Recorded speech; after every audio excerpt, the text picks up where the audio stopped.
He's sort of getting into it a bit now, I think.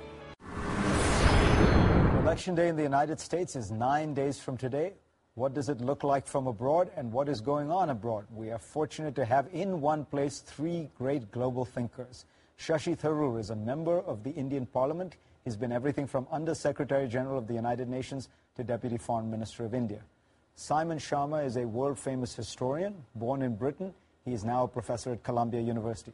Kishore Mahbubani is the Dean of the Lee Kuan Yew School of Public Policy in Singapore, where he teaches students all he learned in his first career as a diplomat, former Foreign Secretary of Singapore.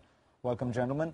I should say that, you know, this line John Kennedy has when he had all these Nobel laureates in for an evening. He said, "There's never been this much talent in Since one room." Thomas Jefferson died alone. Exactly. So, did you think we would join in? We've never had this much talent around the table since Larry Summers had a sandwich alone, or something like that, some equivalent. Simon, what do you make of the campaign? I know you've been following it.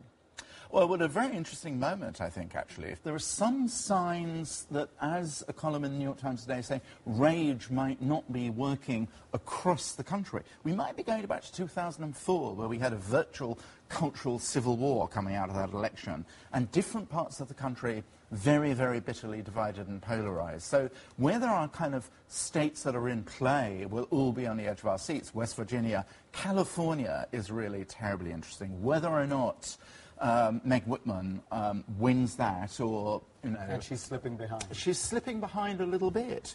Harry Reid, I think, is unlikely to beat Sharon Angle, I would say. I don't quite know why. But there is sort of, you know, oddly enough, the Democrats, by feeling so timid, pusillanimous and apocalyptic, might actually have a sour little grin on their faces at the end of election night. It's not completely impossible now. And the president, at last, too late, shows a little sign of knuckle much, much too late. He's sort of getting into it a bit now, I think. Shashi, when you look at this from India, and God knows Indian politics can be pretty wild and crazy, what do you make of the campaign, and particularly the Tea Party? Well, I think the Tea Party is a bit difficult for most people to swallow in democracies that are organized on something other than outrage. However, I think there is a certain degree of befuddlement about the fact that he's been given barely 2 years to begin to get things right, that manifestly many of the problems that the country is enduring now are legacy of a decade of somebody else's problems and somebody else's policies, and that now he's being punished so quickly for something that perhaps he couldn't have done better. I mean, it's a very interesting alert, as it were, about the short-termism of many voters' political calculations. Kishore, how does it strike you? Well, I think I would say globally there's a very profound worry about what's happening in America, because the world, as you know, needs a strong America and not a weak America. And American power, as we all know, has peaked. From now on, in the next few decades, America's challenge is to manage decline. Managing decline is extremely difficult. And it's even more difficult when the country is divided and getting more divided.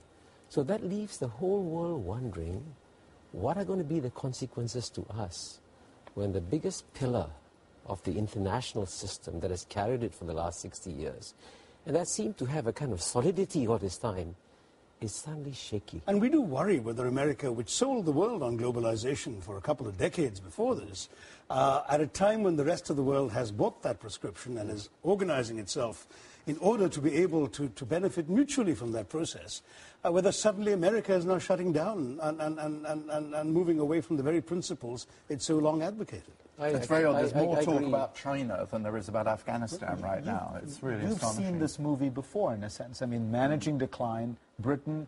I mean, what was the politics of Britain like, right? I mean, because there were many similarities where there were people who were saying, you know, we're still a great global empire. We must maintain every outpost. You know very well, dear Fareed, that Britain has long been a sucker for the romance of ruin.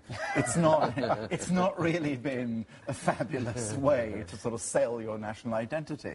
The notion that Britain becomes a kind of, you know, sort of sage Athens, really, where manufacturing sort of atrophies and becomes sort of picturesque, but Britain lives on its creative wits. That is actually a recipe for the future. There's plenty of, you know, technological wits for America to live on, too. Well, you know, I think it's a mistake to compare what we are going through today with any previous historical moment, precisely because for the first time you're living in a world where the experts don't know what's happening. For the first time? Seriously, in my own case, in the last 20 years, I've never seen this kind of global uncertainty.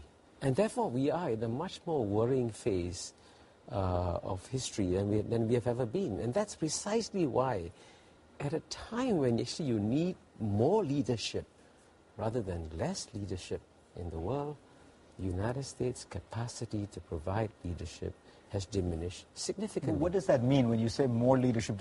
Of course, when the United States is more active, okay, sure, I remember you used to write eloquent articles denouncing the United States for being more active. No, so we can't just get it right. I think when you have restructured the global order, and you, in a sense, reassign responsibilities over the global systems, so that to become the head of the IMF, you don't have to be a European to become the head of the World Bank, you don't have to be American.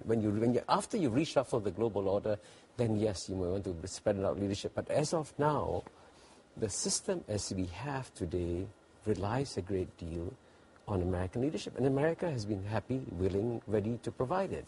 But now you have an American president who's amazingly weak, and perceived to be amazingly weak domestically, perceived to be amazingly weak. He may be the right kind of president for an era where really the U.S. has to stop behaving like CEO of a global system and function more as a chairman of the board. I mean, there are others who've risen. You've written about the rise of the rest. I mean, many countries have risen to positions of prominence, exercising and displacing far more weight around the global table than they did 30 years ago.